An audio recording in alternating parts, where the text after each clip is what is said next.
mi, so for today's video nga mga mi, so maglilinis nga ako dito sa kwarto ng anak ko. And magpapalit din ako ng mga kortina nga kasi ilang months na nga to, siguro 2 months na nga to mga mi. So sabi ko magpapalit na ako at medyo maalikabok na nga talaga.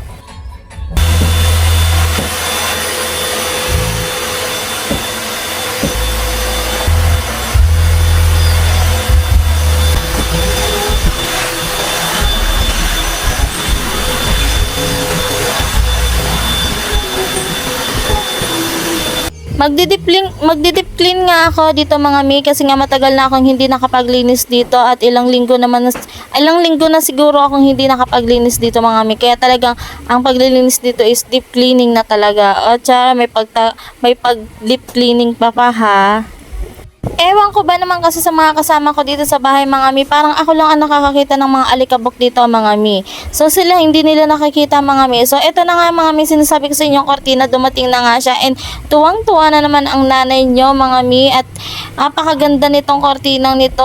Bukod sa napakaganda na, napakamura pa nito. 3 piraso nga itong dumating sa akin mga mi. So ang tagal na nito mga mi, kaya ngayon ko lang ikakabit. So yun naman ang ganda, diba? Isa sa nagpapasaya nga sa akin ngayon mga mi is ang mga gamit na mga mi, ang pagbibili-bili ng mga kortina. Ewan ko ba, ako lang ba pagkaganto siguro nagsasign of aging na. Ay, aging! Nako, matanda na talaga ako mga mi. So ayun, nakikita nyo nga mga alikabok mga mi.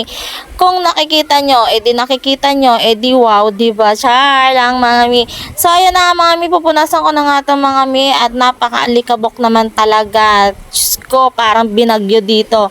Parang walang mga taong nakatira dito. Ewan ko ba, alikabok na lang ang nakatira dito, hindi na mga tao. So yun na nga mami, binakyum ko na nga at para namang maglinis-linis na at lumiwaliwanag na sa paningin ko, sa paningin nyo din mga mi. Yan, after ko nga malinisan mga mi, talagang nakakatanggal pagod naman talaga kapag nakikita mong napakalinis at maaliwalas ang iyong bahay, ang iyong kwarto. Ayan na mga mi.